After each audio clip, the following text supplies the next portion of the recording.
Hello दोस्तों, मेरा नाम आर्या है। एक दिन अचानक मेरी तबीयत खराब हो गई थी। मेरे पेट के ऊपरी हिस्से में अचानक दर्द हो रहा था। तब मेरे मम्मी पापा मुझे हॉस्पिटल लेकर गए। अस्पताल पहुंचने पर डॉक्टर ने मुझे कुछ जांच की और उसके बाद पता चला कि मेरे पेट में अल्सर है। कुछ दिन बाद डॉक्टर ने मेरा ऑपरेशन किया। ऑपरेशन के 2-3 महीने के बाद कुछ दिन के लिए मैं दीदी के पास रहने उसके ससुराल आ गई थी। मेरी दीदी चाकन में रहती है। वैसे तो मम्मी मुझे कहीं भेजने के लिए डरती है, इसलिए कि कहीं मैं किसी लड़के के साथ मिलकर कुछ कर न बैठूं। दीदी के 3 प्लॉट, एक में दीदी और जीजू रहते थे और एक बाजू वाला प्लॉट किराए में दिया था। एक प्लॉट में उसके सास ससुर और देवर रहते थे। किराए के कमरे में सिर्फ लड़के ही रहते थे। जब मैं दीदी के यहाँ जाती तो सब मुझे देखते और बात करने की कोशिश करते थे। मेरी दीदी को उनसे बात करने ये सब पसंद नहीं था। इस बात की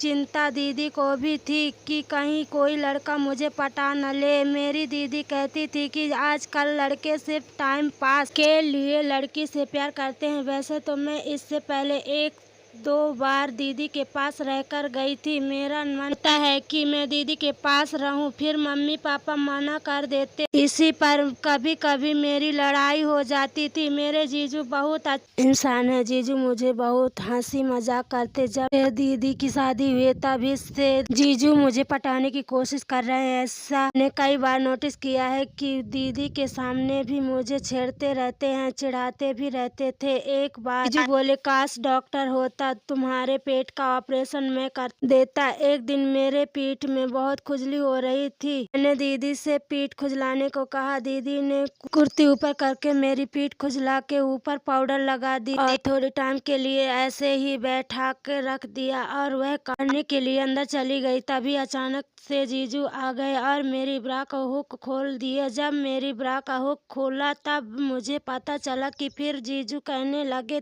रात को इतनी टाइम ब्रा पहनकर सोया करो। मैंने कहा, दीदी देखो जीजू फिर से मुझे परेशान कर रहे हैं। तो दीदी बोली, ठीक ही तो कह रहे हैं, रात को ब्रा निकाल कर सोया करो। मैं अपना नाइटी लाना भूल गई, इसलिए दीदी के गाउन, दीदी जो मुझे बहुत ढील आती थी और उसका गला भी बड़ा था जिसमें सब गोल मटोल दिखाई दे जाते थे और जीजू का नजर वहीं पर टिकी रहती थी। एक दिन मेरी मम्मी का फोन आया और वो मेरा हाल चाल पूछने लगी, मेरा ऑपरेशन वाली बात पूछने लगी, कहीं दर्द तो नहीं हो रहा है ना। मैंने नहीं कहा। जब मैं भी इतना कहा तभी पीछे से जीजू आ गए और बोले, साली जी तुम्हें दर्द हो रहा है क्या, बताओ भी नहीं पता कब जीजू ऑफिस से आ गए होंगे। जीजू बोले, किसका फोन साली जी। मैंने कहा, मम्मी का फोन आया और मैंने तुरंत फोन काट दिया। फिर जीजू बोले, मैं भी तो देखूं पेट अभी ठीक है या नहीं। और इतना कहते जीजू मेरा हाथ पकड़ लिए। मैं हाथ छोड़ और बोली, नहीं जीजू मुझे दर्द नहीं होता है, अब मैं बिल्कुल ठीक। तो जीजू बोले, एक बार मैं भी तो देख लूं कि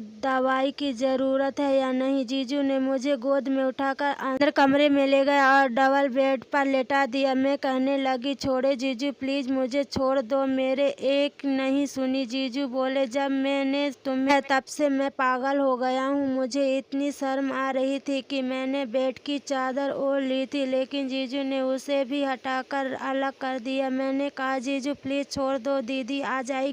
लेकिन जीजू अब कहाँ मानने वाले थे और दीदी भी मार्केट गई थी, जल्दी नहीं आने वाली थी। यह तो जीजू को भी पता थी। जीजू बोले, आज तो तुम्हें मेरे साथ क्रिकेट मैच खेलना ही पड़ेगा। मैंने उनको मना किया लेकिन वह नहीं माने। मैं अनाड़ी बनने का नाटक किया और कहा, मुझे क्रिकेट खेलना नहीं आता। जीजू बोले, कोई बात नहीं, मैं तुम्हें बैटिंग सिखा देता हूँ। इतना कहकर जीजू ने बैटिंग शुरू कर दी और डालना शुरू कर दिया। चौके छक्के लगाने लगे। मेरी पूरी आधे घंटे तक बैटिंग की और फिर आउट हो गए। पूरी तरह हिल चुकी थी क्योंकि कई महीने से मैं क्रिकेट खेल रही थी, लेकिन जीजू के सामने नाटक कर रही थी। लेकिन मेरे खिलाड़ी नहीं थे, इसलिए समझ गए वो तो इस मामले में पक्के खिलाड़ी थे। शादी से पहले भी उन्होंने बहुत क्रिकेट खेला था। उन्होंने बाद में मुझे बताया था। अब मैं क्या कहती, उनसे कि पहले क्रिकेट मैच तो मेरे से पहले बॉयफ्रेंड ने खेल लिया था। वह समझ चुके थे कि यह फर्स्ट मैच नहीं है और फिर मुझे बॉयफ्रेंड वाली बात बतानी पड़ी। उनका ये सुनकर जीजू बोले, इतनी देर से नाटक क्यों कर रही थी? मैंने जीजू से कहा, मुझे तो इतना भी नहीं था, इसलिए मैं मैच खेल लिए। जीजू ने कहा, चलो कोई बात नहीं, ये बताओ क्रिकेट खेलोगी या घुड़सवारी करोगी? दोनों में से कौन सा खेल पसंद है? मैंने कुछ नहीं कहा क्योंकि मेरा खेलने का मन नहीं है। मैं एक ही सोच में थी। दीदी को मालूम हुआ तो जो अकेले ही क्रिकेट का मजा ले रहे थे और मैं चुपचाप देख रही थी। दोस्तों, अगर आपको यह कहानी पसंद आई हो तो वीडियो को लाइक करें और चैनल को सब्सक्राइब करें। धन्यवाद।